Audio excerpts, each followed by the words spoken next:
Hi friends, how are you? मैं आज दशम श्रेणीर गणित सहायिकार पुनरालोचना एक्सारसाइज R3 किछुमान प्रश्न समाधान करिम।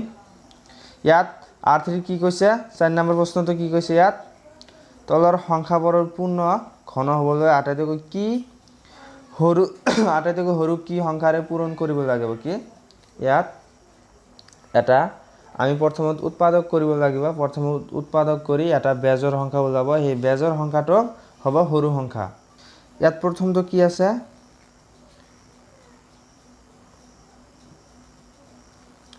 5324 প্ৰথম সংখ্যাটো হৈছে ইয়াত 5324। আমি 5324ক প্ৰথমত কি কৰিম উৎপাদক কৰিম। ঠিক আছে,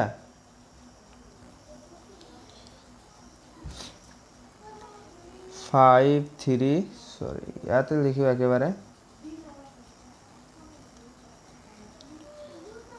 5324 দেখা ইয়াত শেষত 4টো কি যুগ্ম সংখ্যা হোৱাৰ কাৰণে আমি 2 দি কাটিব পাৰোঁ। আমি 2 দি হৰণ কৰিব পাৰোঁ। প্ৰথমত আমি 2 দি হৰণ কৰিম। ঠিক আছে, হ্যাঁ 2 দি আমি 5ৰ মাজত কিমান বাৰ কাটিব পাৰোঁ?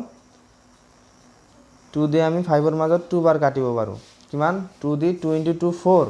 ইয়াত আছে কিমান 1 আৰু 3 কিমান 13ৰ মাজত 2 কেইবাৰ কাটিব পাৰোঁ? 13ৰ মাজত 2 আমি 6 বাৰ কাটিব পাৰোঁ। আৰু ইয়াত আছে কিমান 1 আৰু 2 কিমান হ'ব 12ৰ মাজত 6 2 কেইবাৰ যাব 6 বাৰ। ইয়াত আছে কিমান 4ৰ মাজত 2 কেইবাৰ যাব 4ৰ মাজত 2 বাৰ 2 বাৰ যাব। ঠিক আছে, এতিয়া কি শেষত কি আছে জোড়া সংখ্যা আহিছে। 2টো জোড়া সংখ্যা মানে যুগ্ম সংখ্যা। আমি আকৌ 2 দি কাটিব পাৰোঁ। 2 দি 2ৰ মাজত কিমান বাৰ কাটিব পাৰোঁ? 2 দি 2ৰ মাজত আমি এবাৰ কাটিব পাৰোঁ। 2 দি 6ৰ মাজত আমি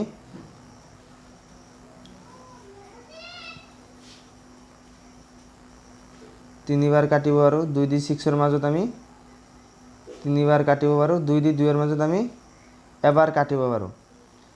এতিয়া শেষত কি আহিছে অযুগ্ম সংখ্যা আহিছে। আমি আৰু 2 দি কাটিব নোৱাৰোঁ। শেষত অযুগ্ম সংখ্যা আহিছে মানে কি আমি আৰু 2 দি কাটিব নোৱাৰোঁ। এতিয়া 2 দি নাযাব, ডাইৰেক্ট আমি তোমালোকে ট্ৰাই কৰি চাবা। ডাইৰেক্ট 11 দি যাব। 11 দি কিমান বাৰ যাব?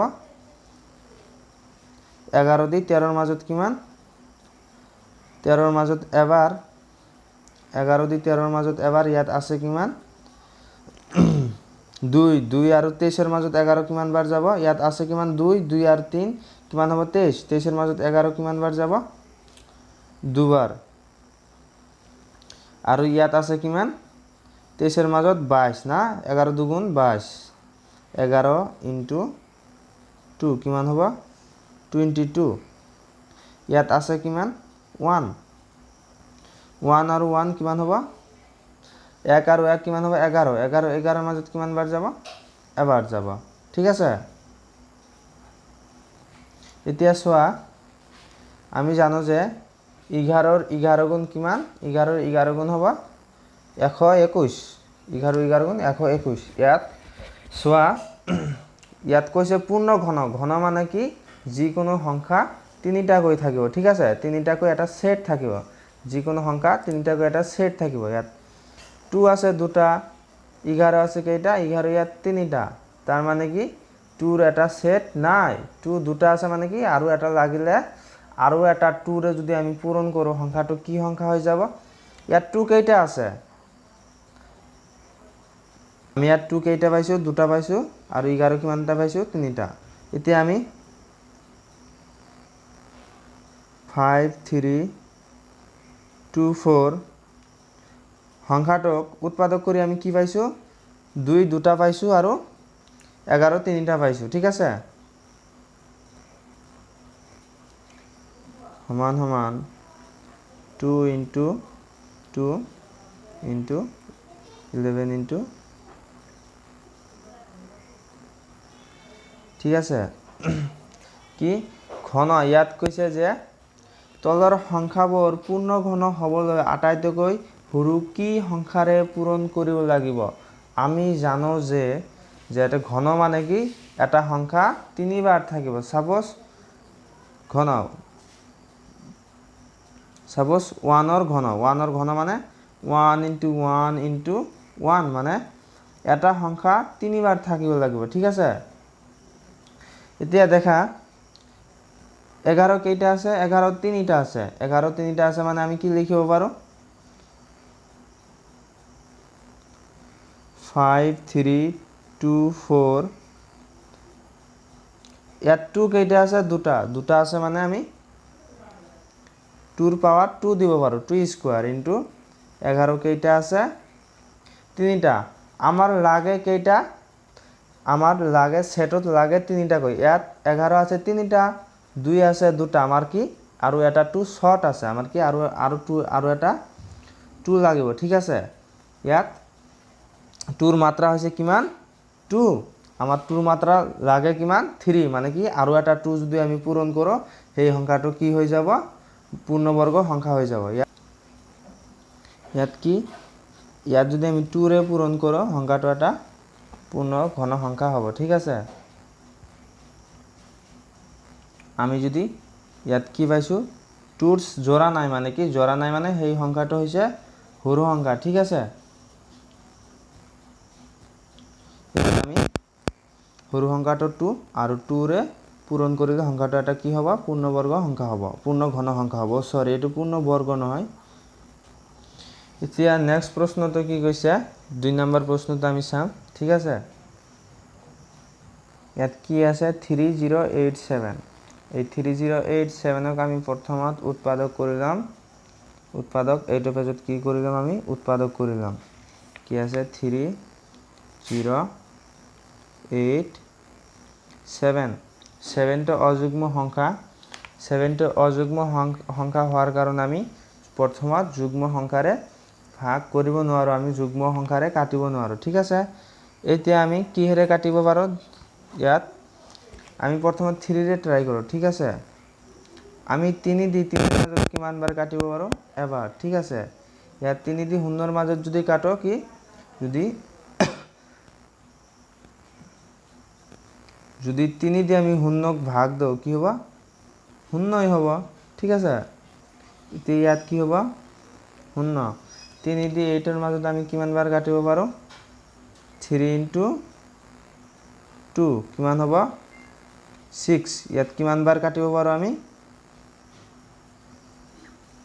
6 আৰু ইয়াত আছে কিমান এতিয়া ইয়াত আছে কিমান 8 - 6 ইয়াত আছে 2 ঠিক আছে 2 আৰু 7 কিমান হ'ব 27 3 দি আমি 27 ক কিমান বাৰ কাটিব পাৰো কিমান বাৰ হৰণ কৰিব পাৰো 3 দি 27 ক আমি 9 বাৰ যদি আমি 3 * 9 কৰো কিমান হ'ব 27 ঠিক আছে এতিয়া হেকত কি আছে হেকত অযুগ্ম সংখ্যা আছে কাৰণে আমি আকৌ অযুগ্ম সংখ্যা 3 দি আমি কি কৰিম ভাগ কৰিম ঠিক আছে ইয়াত 3 দি আমি একৰ মাজত কাটিব নোৱাৰো দুটা সংখ্যা একেলগে লম ঠিক আছে 3 দি আমি 10 ৰ মাজত কিমান বাৰ কাটিব পাৰো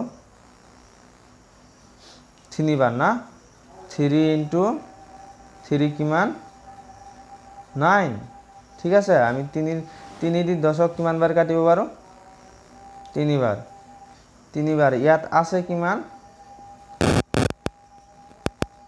ইয়াত আছে কিমান 1 আৰু 6 কিমান হ'ব 16 ৰ মাজত আমি কিমান বাৰ কাটিব পাৰো 3 দি 5 বাৰ কিমান হ'ব 3 * 5 কিমান হ'ব 15 ইয়াত আছে কিমান 1 সরি ইয়াত কি সরি এটো 6 নহব আমি 3 দি 8 ৰ মাজত দুবাৰ কাটিব পাৰো দুবাৰে কিমান হ'ব দুবাৰে 6 হে হ'ব আমি 6 ইয়াত লিখিব নোৱাৰো এটো মিস্টেক ইয়াত কি হ'ব আমি 3 দি 8 ৰ মাজত কেইবাৰ কাটিব পাৰো দুবাৰে কিমান হ'ব 6 এতিয়া ইয়াত আছে কিমান 2 আৰু 7 কিমান হ'ব 27 3 দি আমি 27 ক কিমান বাৰ কাটিব পাৰো 9 বাৰ ঠিক আছে এতিয়া আমি আকৌ 3 দি হৰণ কৰিম ঠিক আছে 10ত 3 দি আমি 10ক কিমান বাৰ কাটিব পাৰো 3 বাৰ থাকিব কিমান ইয়াত 1 1 আৰু 2 কিমান 12 3 দি 12ক আমি কিমান বাৰ কাটিব পাৰো 3 দি 12ক আমি 4 বাৰ ইয়াত আছে কিমান 9 3 দি 9ক আমি কিমান বাৰ কাটিব পাৰো 3 বাৰ ঠিক আছে ইয়াত 3 দি আৰু না যাব এতিয়া আমি 7 বাৰ কাটিম ঠিক আছে 7 দি আমি কিমান বাৰ কাটিব পাৰো 7 দি আমি 34ক কিমান বাৰ কাটিব পাৰো 7 into 5 7 into 5 কৰিলে কিমান হ'ব 35 এটো কি 34তকৈ 35 ডাঙৰ এটো নহব আমি যদি 7 এর লগত 4 পূরণ করো কিমান হ'ব 28 না 7 এর লগত যদি আমি 4 পূরণ করো কিমান হ'ব 28 ইয়াত আমি 28 ইয়াত 34 এর পৰা যদি আমি 28 মাইনাস কৰো ইয়াত কিমান থাকিব 34 এৰ পৰা যদি আমি 28 মাইনাস কৰো কিমান থাকিব 6 ইয়াত 6 আৰু 3 কিমান হ'ব 63 আমি হাত দি যদি 63 ক ভাগ দাও কিমান বাৰ যাব 63 আমি হাত দি যদি 63 ক ভাগ দাও কিমান বাৰ যাব 7 9 63 ঠিক আছে ইয়াত আমি জানো কি 7 into 7 কিমান 49 ইয়াত আমি উৎপাদক কৰি 7 7 কেইটা পাইছো তিনিটা মানে কি ঘন মানে তিনিটা কৈ সেট হ'ব লাগিব ইয়াত হাত আমি কেইটা পাইছো তিনিটা ইয়াত 3 কেইটা পাইছো দুটা পাইছো মানে কি তিনিৰ সেট হোৱা নাই আমাৰ লাগে কি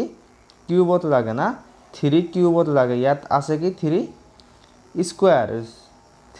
স্কয়ার আছে ইয়াত আমি 3 কেইটা পাইছো দুটা আৰু হাত কেইটা পাইছো তিনিটা ইয়াত 3087 কি পাইছো আমি 3 into 3 7 কেইটা পাইছো into 7 না 7 কেইটা পাইছো আমি 7 পাইছো তিনিটা 3 পাইছো দুটা 3 দুটা মানে কি 3 দুটা মানে কি 3 স্কয়ার লিখিব পাৰো into 7 তিনিটা মানে কি 7 কিউবত লিখিব পাৰো ঠিক আছে আমাৰ লাগে কি কিউবত লাগে ঠিক আছে আমাৰ স্কয়াৰত না লাগে আমাৰ লাগে কি কিউবত ইয়াত 3 ৰ লগত কি পূৰণ কৰিলে 3 কিউব হৈ যাব 3 ৰ লগত আৰু এটা 3 পূৰণ কৰিলে কিমান হ'ব এই দুটা 3 ৰ লগত আৰু এটা 3 পূৰণ কৰিলে কি হ'ব 3 কিউব হৈ যাব 3 ঘন হৈ যাব ঠিক আছে আমাৰ ইয়াত সৰু সংখ্যা কোনটো 3 আমাৰ ইয়াত সৰু সংখ্যাটো হৈছে 3 তিনিটো হৈছে সৰু সংখ্যা আৰু এই 3 ৰে পূৰণ কৰিলে সংখ্যাটো এটা কি হ'ব পূৰ্ণঘন সংখ্যা হৈ যাব ইয়াত কি 3 ৰে পূৰণ কৰিলে সংখ্যাটো এটা পূৰ্ণঘন সংখ্যা হ'ব ঠিক আছে এতিয়া নেক্সট প্ৰশ্নটো কি কৈছে